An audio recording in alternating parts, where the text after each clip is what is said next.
지난달에 우리는 창세기 20장에서 아비멜렉이 사라를 아브라함의 여동생인 줄 알고 데려가서 자기의 후처로 삼으려고 하다가 하나님께 아주 혼이 나고 돌려보내줬던 일을 기억할 것입니다.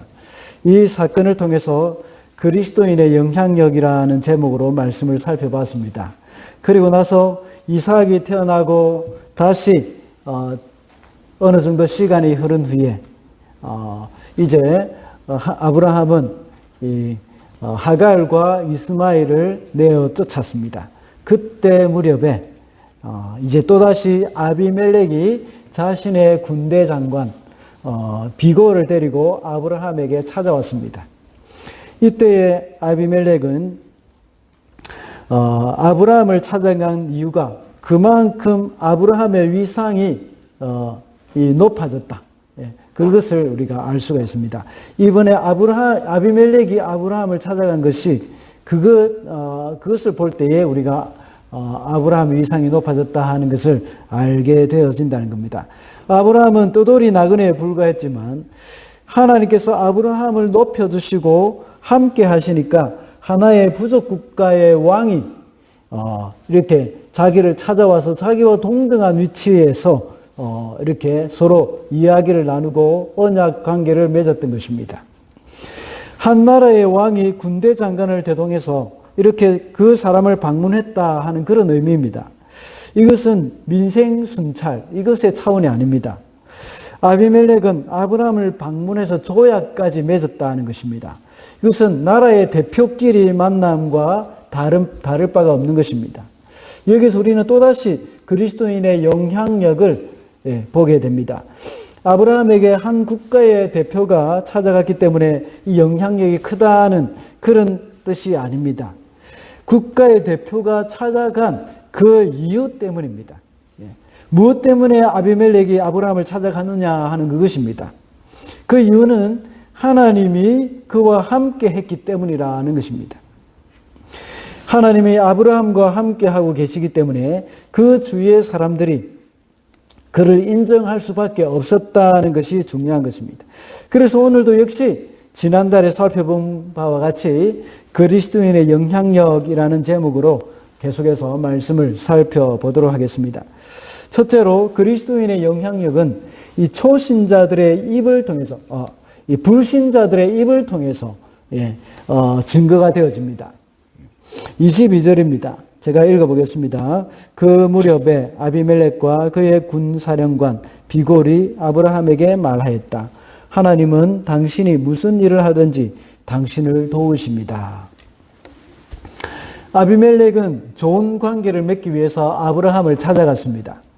그래서 한 말이 있습니다. 그것은 하나님은 당신이 무슨 일을 하든지 당신을 도우십니다 하고 말을 합니다. 이 아비멜렉이 아브라함의 아내 사라를 데려가서 후궁으로 삼고자 했을 때에 하나님이 그 일에 개입하셔서 아비멜렉을 혼을 내셨습니다.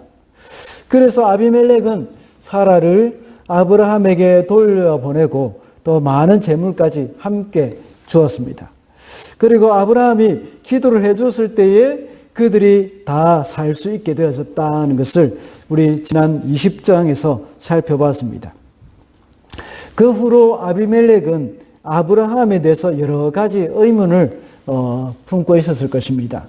분명히 아브라함은 자신의 아내를 누이라고 하면서 아내까지 빼앗길 정도로 참 이 못난 사람인 줄은 잘 알고 있었습니다. 그런데 이상하게도 함부로 할 수 있는 그런 사람이 아니라는 것을 깨닫게 되는 겁니다. 그래서 아비멜렉은 아브라함에 대해서 뒷조사를 하게 했던 겁니다. 여기저기 수소문을 해보았겠죠. 과거의 동방에서 그돌라오멜 연합군이 우리 창세기 14장의 말씀에 나와 있죠. 연합군이 와서 이 주위에 있는 모든 왕들과 싸워가지고 그 전쟁 포로까지 다 끌고 갔던 이야기를 들었을 것입니다. 그런데 그 중에 아브라함의 조카 롯도 함께 갔다는 소식을 듣고 아브라함은 이 자기 종들 316명을 이끌고 가서 그 연합군을 쳐부수고 모든 포로를 되찾아왔다는 말을 들었습니다. 그리고 100세가 되어서 그의 아내 사라를 통해서 아들을 낳았다는 말도 빠짐없이 들었을 것입니다.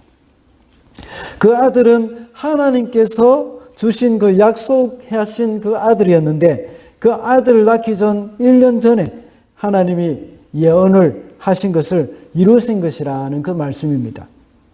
거기다가 아비멜렉 자신이 사라를 후초로 삼기 위해서 데리고 갔을 때에 그 일까지 생각을 해보면 정말 자신의 입으로 하나님을 인정하지 않을 수 없었던 것입니다.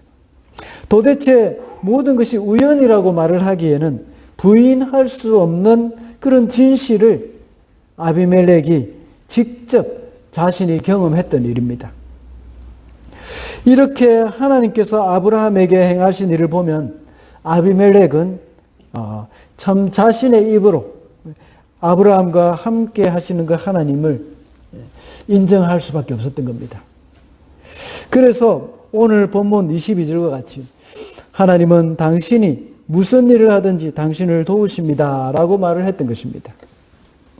성경에는 이런 일들이 종종 나타납니다.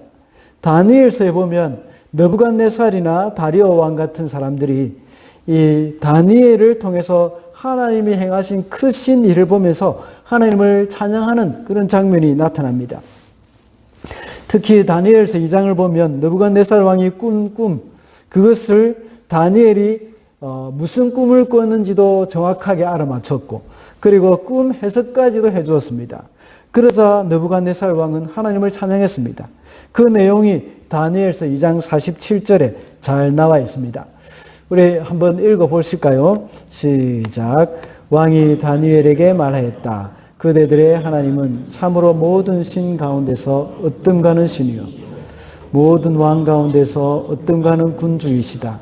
그대가 이 비밀을 드러낼 수 있었으니 과연 그대의 하나님은 비밀을 드러내시는 분이시다. 아멘.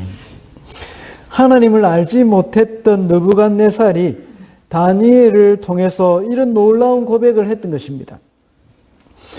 이스라엘 백성은 비록 범죄하여서 이방 나라의 포로가 되어서 잡혀가는 신세가 되었지만 사람들은 하나님은 여전히 살아계신다는 것을 다니엘을 통해서 알게 되는 것입니다.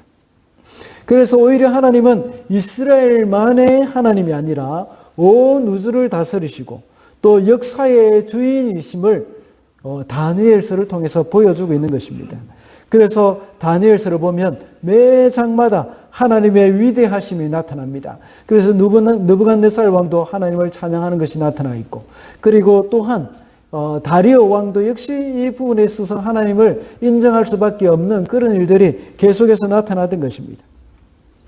마찬가지로 떠돌이 생활을 하면서 어느 한 곳에 발붙여 살지 못하여 계속 이렇게 나그네 삶을 살아왔던 그 아브라함, 그를 볼 때에 비록 이 세상에서 보잘것없는 그리스도인의 모습이지만 하나님이 함께하면서 우리를 통해서 영광을 받으신다는 것입니다. 우리가 약할 때 하나님은 우리의 강함이 되어 주십니다. 우리가 연약한 것을 세상 사람들이 알고 이것을 보지만 그러나 세상 사람들은 우리를 통해서 하나님을 인정할 수밖에 없다는 것입니다. 이와 같이 오늘날 우리 그리스도인이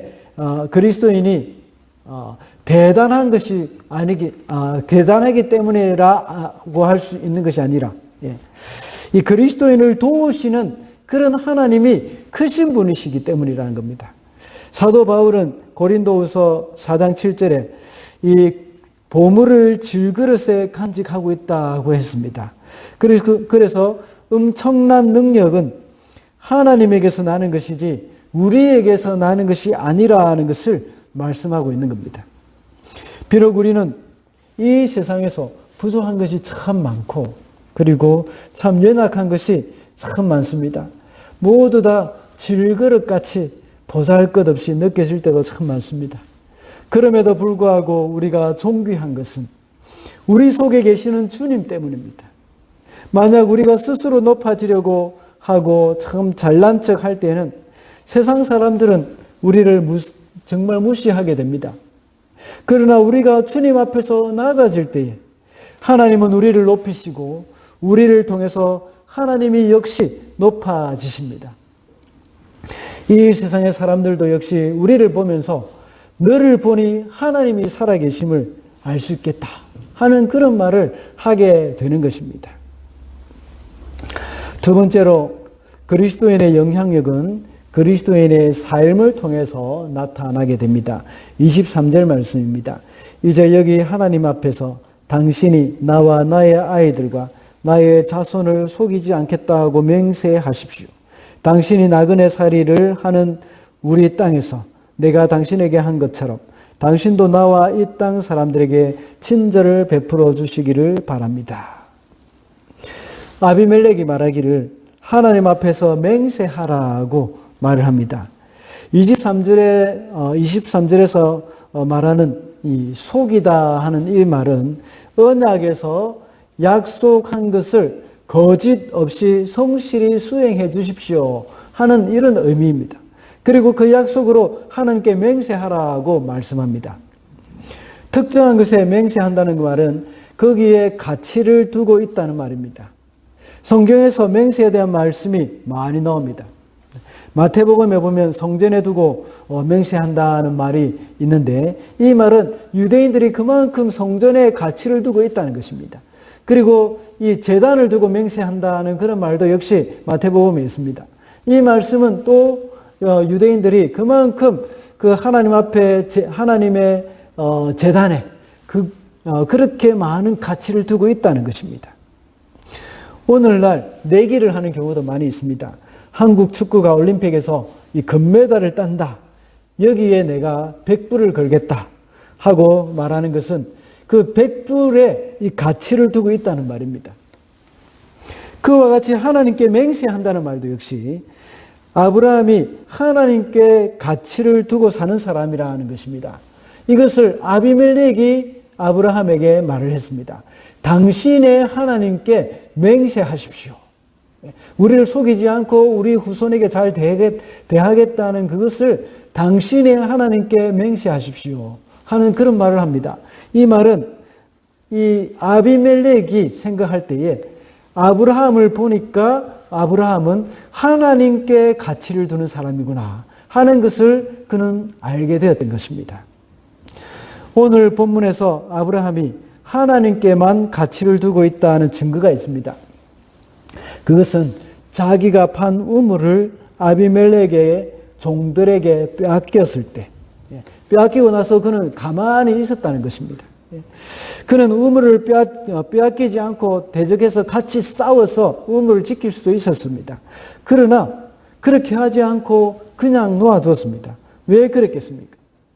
이미 아브라함은 그 부분에 있어서 성숙한 사람이 되어졌던 겁니다. 하나님께 맡겼던 것입니다. 우물에 가치를 두지 않았기 때문입니다. 그런데 이 사실은 아비멜렉이 모르고 있었던 일이라고 오늘 본문에서는 말씀하고 있습니다. 그렇다면 아비멜렉이 어디서 이런 아브라함이 하나님께 가치를 두고 있다는 사실을 발견을 했을까요? 아브라함은 이 그들라오멜과 전쟁을 하면서 그들라오멜의 연합군과 전쟁을 하면서 모든 포로를 다 데리고 왔고 모든 전리품들을 다 가져왔습니다. 그리고 그 전리품을 빼앗긴 사람들에게 다 돌려주었습니다. 그리고 11조를 드리면서 하나님을 찬양한다. 하나님께 영광 돌린다. 이 모든 전쟁의 승리는 하나님으로부터 왔다는 것을 그가 고백했다는 것입니다. 그런 이야기를 아비멜렉이 들었다는 겁니다. 그때의 아브라함이 두고 있는 가치는 바로 재물과 권력에 두고 있었던 것이 아니라 자신들의 가치관과는 너무나도 달랐던 겁니다. 하나님께 바로 그 가치를 두고 있었던 사람이었다는 것을 아비멜렉은 알고 있었던 것입니다. 그리고 그들라오멜을 무찌르은 그 연합군을 무찌른 일을 계기로 해서 참 소돔 지역의 모든 왕들은 이 아브라함을 존경하게 되었고, 아브라함은 이 사람들을 지배할 정도로 아주 이 권력에, 그러니까 영향력이 컸을 수도 있었습니다. 그런데 그 지역의 통치자로 설 수 있었지만, 그러나 그 모든 것을 다 뒤로하고 그것을 포기하고 헤브론 산지로 갔습니다. 거기서 하나님과의 그 교제를 하는 것을 아비멜렉이 들었던 겁니다. 그때 아브라함의 가치는 권력이 아니었다는 겁니다. 권력이 아니었고 명예가 아니었다는 것을 아비멜렉은 알았고, 하나님께 그 가치를 두고 있다는 것을 아비멜렉은 알게 되었던 것입니다. 아브라함은 승리도 하나님이 주신 것이라는 그 고백을 했던 것이고, 또 재물과 명예도 하나님이 주신 것임을 삶으로 고백을 했던 것입니다. 여러분은 어디에 가치를 두고 계십니까? 물론 하나님께 가치를 두고 계신 분들이 또 대부분일 것입니다. 그런데 세상 사람들은 하나님께 가치를 둔다고 하는 그 말을 믿지는 않습니다. 자신이 그리스도인이라고 하는 그 말, 그렇게 말하면서 자신이 신실한 신자이고 하나님께 가치를 두고 있는 사람이라는 것을 말로써 증명하려고 하는 사람들이 많습니다. 그러나 이렇게 말하는 사람치고 신실한 사람은 그렇게 많이 볼 수가 없습니다. 심지어 자신이 교회의 직분자라는 것까지도 밝히면서 말을 하는 사람도 있습니다. 자기의 신실함을 증명하려고 하는 사람도 있습니다. 어떤 사람은 명함에 그 교회의 직분까지도 기록해 놓는 그런 분도 있습니다. 그러나 세상 사람들은 그렇게 말로만 하는 것을 믿지 않습니다. 정말 자신의 가치를 하나님께 두고 있다면 말로 하는 것이 아니라 삶으로 보여야 하는 겁니다. 나는 아무것도 아닙니다. 이 찬양했죠. 나는 아무것도 아닙니다 하는 그 찬양 있지 않습니까? 그 찬양을 하는 사람이 찬양으로만 하는 것, 이것 세상 사람들은 믿지 않습니다. 이렇게 찬양하는 사람이 내가 자존심 상하는 말 한마디 들었다고 해서 정말 분노를 삼키지 못한다면 그가 하는 찬양은 바른 찬양이 아닙니다. 그리고 아브라함이 자신의 가치를 하나님께 두었다 이렇게 말을 하지 않았지만 그가 차지해도 아무도 뭐라고 말하지 못할 그 전리품, 이것을 처음에 빼앗겼던 사람에게 다 이제 돌려주는 그 행동, 이것을 이 행동으로 말하는 것, 이것을 참 아비멜렉은 보면서 인정을 했던 것입니다. 그리고 권력과 명예에 관심이 없고 오직 하나님뿐이라고 이렇게 말을 하지 않아도 아브라함의 이름을 외치면서 아브라함 하면서 외치고 있는 그 사람들을 뒤로하고 헤브론으로 가는 그 행동, 그것으로 아브라함은 말을 하는 것입니다. 예수님도 역시 사람들이 주님을 향해서 박수를 치고 유대인의 왕으로 삼고자 할 때 모든 것을 뒤로하고 조용히 기도하며 하나님과 이 독대를 하셨습니다. 이런 모습을 볼 때 주님 역시 당신의 가치를 하나님께 두고 계신다는 것을 우리가 알게 되어진다는 겁니다. 그러나 오늘날 많은 그리스도인들은 참 이와는 좀 많이 다른 것 같습니다. 말로는 주님 한 분만으로 나는 만족한다 하고 이렇게 말을 해놓고 그 삶에 있어서 참 부를 추구하고 명예를 추구하고 있습니다. 우리 주님보다 돈에 더 많은 가치를 두고 신앙의 양심을 팔기도 합니다. 이웃과의 관계에서도 조금도 손해를 보지 않으려고 아웅다웅 싸우기도 합니다. 이런 사람을 보면서 그 이웃은 과연 이 사람의 가치는 하나님께 두고 있구나라고 생각하지 않을 것입니다. 정말 하나님께 가치를 두고 산다면 이 세상에서 어떤 손해를 본다고 하더라도 하나님의 말씀대로 살아야 합니다. 그리고 이 세상의 가치관을 버리고 이 하나님 나라의 가치관을 가지고 그 가치관에 목숨을 걸고 살아가야 하는 것입니다. 믿지 않는 사람들은 그리스도인의 이 말을 듣고 두려워하지 않습니다. 세상 사람들이 그리스도인을 존경하고 두려워하는 것은 그 사람이 이 세상적으로 성공을 하였기 때문이 아닙니다. 부자이거나 또 권력을 가졌기 때문에 그리스도인을 존경하고 두려워하는 것이 아닙니다. 그리스도인의 삶이 하나님께 가치를 두고 있고 하나님의 말씀대로 살고 있는 것을 보고 그것을 보고 세상 사람들은 그리스도인들을 두려워하고 하나님을 두려워하게 된다는 겁니다. 그러므로 그리스도인의 영향력은 삶을 통해서 나타나게 된다는 것을 우리는 잊어서는 안 되겠습니다. 마지막으로 그리스도인의 영향력은 하나님께 드리는 예배를 통해서 나타나게 됩니다. 33절입니다. 다 같이 읽어보겠습니다. 아브라함은 브엘세바에 에셀나무를 심고 거기에서 영생하시는 주 하나님의 이름을 부르며 예배를 드렸다. 아브라함은 아비멜렉과의 언약을 맺고 그가 판 우물이 있는 곳의 이름을 브엘세바라고 했습니다. 브엘세바는 맹세의 우물 또는 7개의 우물이라는 그런 뜻입니다. 이 문맥상으로 볼 때에 이 맹세의 우물이라고 하는 것이 더 정확할 것 같습니다. 그 전에 25절에 보면 아브라함이 맹세를 한다고 이렇게 대답을 한 후에 과거에 있었던 그 한 가지의 일을 말을 합니다. 아브라함이 판 우물을 아비멜렉의 종들에게 빼앗겼다고 말을 했습니다. 여기서 항의했다고 이렇게 말을 했는데 25절에 보면 그 말은 정말 항의하고 책망하고 이렇게 했던 것이 아니라 자초지종을 이렇게 설명했다는 그런 의미입니다. 아브라함이 이렇게 과거의 일을 말하는 이유가 무엇이겠습니까?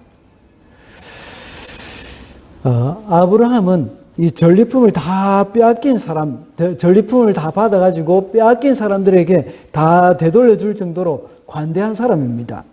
그런데 우물 빼앗긴 것에 대해서 이렇게 아비멜렉에게 말을 하는 것은 이해가 잘 안 될 수도 있습니다. 그런데 이렇게 아브라함이 이 말을 해야 하는 이유가 있었던 겁니다. 그것은 약속을 더 잘 지키기 위해서입니다. 이 문제를 분명히 하지 않고 조약을 맺었다가 후에 다시 물로 인하여서 조약이 쉽게 파기될 수도 있기 때문입니다. 그래서 그것을 미리 방지하기 위해서 이 기회에 우물의 소유권 부분을 분명히 매듭짓고 가려고 했던 것입니다. 나는 내가 믿는 하나님의 이름을 걸고 이 약속을 지킬 수 있다는 것입니다. 그런데 너는 과연 그 약속을 지킬 수 있느냐 하는 그 질문을 하는 것입니다. 앞서 아비멜렉이 아브라함에게 자신의 약속을 신실하게 지켜달라고 했는데 당신은 그렇게 할 수 있느냐 하는 말입니다. 나는 할 수 있는데, 나는 하나님의 이름을 걸고 당신과 한 약속을 지킬 수 있는데 과연 당신은 그렇게 할 수 있겠느냐 하는 그 말입니다. 그래서 당신의 종이 내가 판 우물을 빼앗아갔는데 이 일이 또다시 일어날 때 어떻게 하겠느냐 하는 그 말입니다. 그래서 약속을 지키겠다고 당신도 분명하게 나에게 약속해라 하는 그 의미입니다. 그래서 아브라함은 그 과거의 우물 이야기를 다시 언급을 하게 되어졌던 것입니다. 그래서 이 우물을 아브라함은 자신이 팠다는 증거로 새끼 얌양 7마리를 아비멜렉에게 주었습니다. 사실 아브라함이 판 우물은 아브라함의 우물이지만 또다시 힘 있는 자가 빼앗을 수도 있기 때문에 더욱더 자신의 소유물임을 확실하게 하기 위해서 그 새끼 암양 7마리를 주고 모든 조약을 마무리했던 겁니다.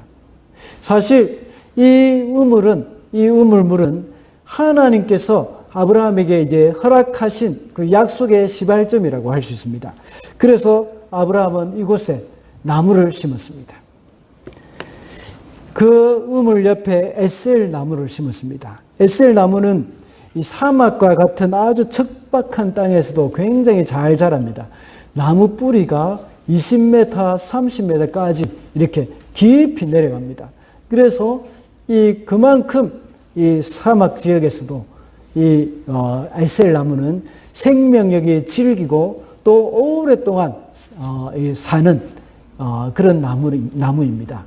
그래서 아브라함은 이제 아주 크게 자라고 또 이제 오랫동안 자라는 생명이 긴 이 에셀 나무를 이 브엘세바 우물 곁에 심음으로 말미암아서 이제 이 우물은 아브라함의 우물이라는 것을 사람들에게 나타내 보여주는 것입니다. 이것이 길게 자란다, 오랫동안 자란다는 것, 그게 생명이 길다는 것은 이 우물의 주인인 아브라함이 죽고 나서도 그 아들 세대에도 역시 이 우물은 이 아브라함의 우물이다 하는 것을 알게 하기 위해서, 그리고 더 그 후손에게도 역시 이것을 알게 하기 위한 것입니다. 이렇게 그는 약속의 땅에서 자신의 우물을 차지함으로 말미암아서 이 땅을 너에게 주겠다는 그 하나님의 약속이 성취되기 시작했음을 알리는 것입니다. 이 우물 곁에 생명이 긴 에셀 나무를 심은 것, 그것이 바로 아브라함이 죽은 후에도 그것이 그 후손에게 이것을 기억하게 하도록 하기 위한 것입니다. 하나님께서 아까 주일학교 아이들에게 설교했던 것처럼 하나님께서 약속하신, 아브라함에게 약속하신 약속이 두 개가 있었습니다. 하나는 내 자손에 대한 약속이었고 하나는 내 땅에 대한 약속이었습니다. 그래서 이제 하나님께서는 아브라함에게 그 약속을 하나하나 이루어가는 그런 시점이었습니다.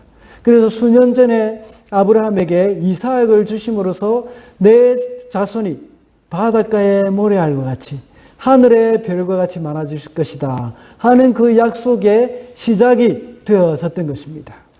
그리고 이제 하나님께서 이 땅을 너에게 주겠다, 너와 내 후손에게 주겠다 하는 그 약속이 이제 이루어지기 시작하는 시점이 되어졌던 겁니다. 그래서 아브라함은 브엘세바에 이 나무를 심고 있었던 겁니다. 영생하는 하나님께 바쳤다 하고 오늘 본문에서 말씀하고 있습니다. 이것은 자기에게만 끝나는 것이 아니라는 것입니다. 이것이 내 후손에게까지도 대대로 영향을 미친다는 겁니다. 그래서 그 결정적으로 아브라함이 한 일이 있습니다. 여기서 영생하시는 하나님을 부르면서 예배를 했다는 것입니다. 거기에 에셀 나무를 심고 하나님의 이름을 부르면서 예배를 드렸다는 그 말씀입니다. 하나님의 이름을 불렀다는 것은 선언하다 또는 선포하다는 그런 뜻입니다. 브엘세바는 이제 하나님이 자신에게 주신 땅이라 하는 그러한 것과 이 땅에서 예배를 드리면서 그것을 하나님께 바쳤다는 것입니다. 그래서 그것은 바로 하나님의 것이라는 것을 선포하는 것입니다. 하나님이 지금까지 내 후손이 하늘의 별과 같이 많게 해주겠다. 또 이제 이 땅을 너에게 주겠다 하는 그것이 이제 여기서 이루어지기 시작하고 있다는 겁니다. 예배하는 그 자리에 하나님께서 임재하셔서 하나님이 그 땅의 주인이 되어 주셨습니다. 하나님의 주권이 선포되어지고 하나님이 다스리심을 선포하는 그 자리가 바로 예배의 자리입니다. 여러분의 가정이 하나님의 것이 되도록 하기 위해서는 하나님께 예배를 해야 합니다. 아까 아브라함은 그 땅이 자기뿐만 아니라 자기 자손 대대로 물려지기를, 그것이 하나님의 땅이 자손 대대로 물려지기를 바라는 그 마음으로 에셀 나무를 심고 영생하시는 하나님을 불렀다고 했습니다. 우리에게 주어진 기업도 역시 마찬가지입니다. 우리에게 주어진 기업이 나에게서 끝난다는 그런 생각을 절대 여러분들 하시면 안 됩니다. 여러분의 기업, 하나님께서 여러분에게 주신 기업, 이것은 바로 여러분의 후손에게도, 여러분의 자손에게도 대대로 이어져 가야 한다는 것을 기억해야 합니다. 그러기 위해서는 여러분의 자손들에게도, 여러분의 자녀들에게도 하나님을 가르치고, 신앙을 가르치고, 하나님 앞에 예배하는 것을 가르쳐야 합니다.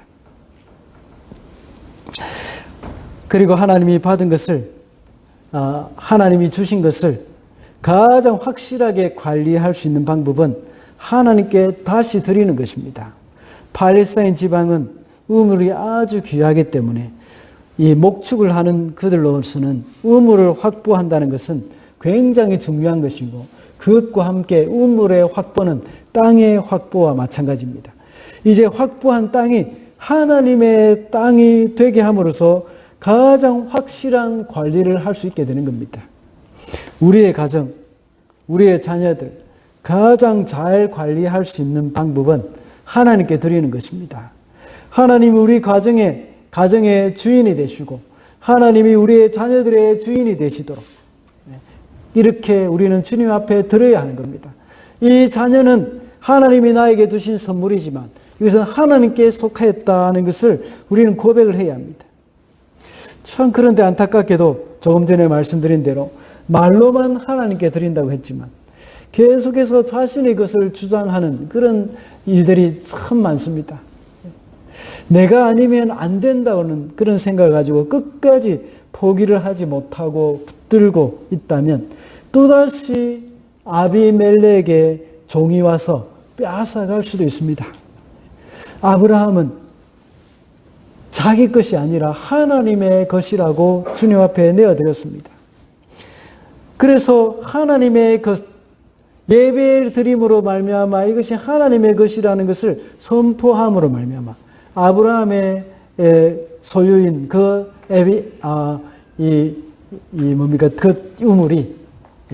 우물이 다시는 아비멜렉의 종으로 인해서 빼앗기지 않을 것이라는 확신을 가지게 되어졌던 것입니다. 아브라함은 처음에 아비멜렉의 종들이 자신이 판 우물을 빼앗아 갔을 때 가만히 있지 않고 싸울 수도 있었습니다. 그러나 그는 잠잠히 있었습니다. 그리고 나중에 아비멜렉에게 정식으로 말을 해서 합법적으로 확보한 후에 하나님께 드렸습니다. 우리도 역시 가는 곳곳마다 하나님께 예배하면서 우리에게 허락하신 가정과 직장과 삶의 터전에서 하나님이 선포되어지고 영광 받으시도록 해야 하겠습니다. 말씀을 맺겠습니다. 비록 우리는 강하지 못할 수도 있습니다. 그러나 우리는 강한 사람이 되어야 이 땅에, 이 세상에서 영향력을 끼치는 그리스도인이 될 수 있는 것은 아닙니다. 우리가 모두 국회의원이나 또 대통령이 되어야 영향력을 끼칠 수 있는 것은 아닙니다. 물론 신앙인들 중에서 정치 지도자가 나와서 나라를 하나님이 기뻐하시는 모습으로 이끌어가는 것이 중요합니다. 그리고 그리스도인들 중에서 훌륭한 학자가 나오면 좋겠습니다. 그러나 그리스도인의 참된 영향력은 그런 것에서 나오는 것이 아니라는 사실을 우리는 기억을 해야 합니다. 그리스도인의 영향력은 비록 우리가 바벨론의 포로와 같이 떠들고 또 생활이 안정되지 못한 그런 연약한 존재라고 볼 수도 있습니다. 그러나 하나님은 우리의 연약함 가운데서 당신의 강함을 나타내십니다. 그래서 그런 하나님을 불신자들의 입을 통해서 증거가 된다고 했습니다. 그리고 그리스도인의 가치를 하나님께 두고 있다는 그런 것은 이제 말로만 되어지는 것이 아니라 진실된 삶을 통해서 나타난다고 했습니다. 그리고 하나님께 드리는 예배를 통해서 하나님의 주권이 이 땅에 선포될 때에 그 영향력이 나타나게 된다고 했습니다. 그래서 이 땅에서 영향력 있는 그리스도인으로 살아가게 되는 저와 여러분이 되시기를 바랍니다. 기도하겠습니다.